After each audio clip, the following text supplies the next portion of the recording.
So much has been happening in the UK, but I'm not complaining. It's great for media outlets. Dicey Brexit negotiations, former British Prime Minister Theresa May's resignation, month-long battle between Boris Johnson and Jeremy Hunt to be the new Conservative leader, and finally, Johnson being declared the new British Prime Minister. But about the last one, is that a boon or a bane for the Middle East?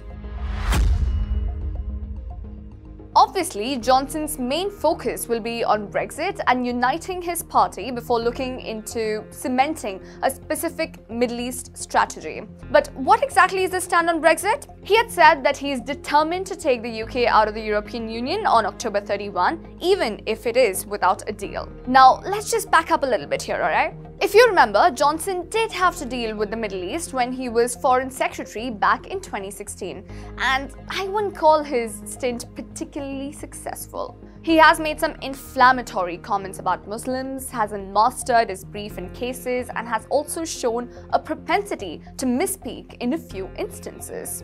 As I said in the House last week, my remarks on the subject before the Foreign Affairs Select Committee could and should have been clearer. And I acknowledge that the words I used were open to being misinterpreted, and I apologise. I apologise to Mrs. Zaghari-Ratcliffe. But now that he is PM, one of the first tests he will face is determining how to respond to Iran's seizure of a British flag tanker and attempts to impede ships in the Strait of Hormuz.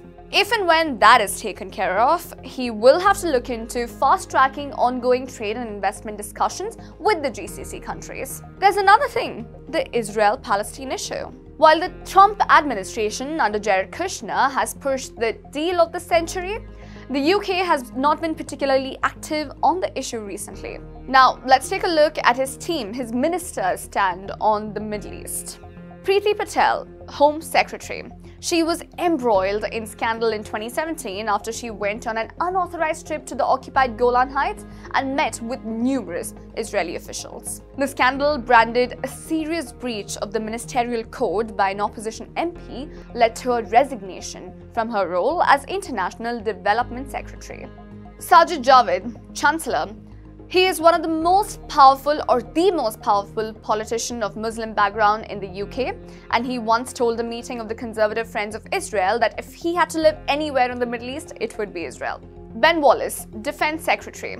In 2011, at the height of US sanctions on Iran, he warned during a meeting of the group that sanctions do not work and said that Iran should be one of our natural partners in the region and that we should be seeking to ensure that Iran becomes a firm friend. Michael Gove, Chancellor of the Duchy of Lancaster. In December 2008, he described the invasion of Iraq as a proper British foreign policy success and shouted disgrace at British MPs whose vote defeated government plans to bomb Syria in 2013 in the wake of chemical weapons attack in eastern Ghouta. In 2015, he did, however, take the unusual step of scrapping a £5.9 million deal to provide development programs in Saudi prison system after concerns were raised about Saudi Arabia's human rights records. Well, this was a stand of Boris Johnson and his team of ministers. Well, we will continue bringing to you updates from the Middle East and the wider GCC, so do not forget to follow this space and hit that subscribe button.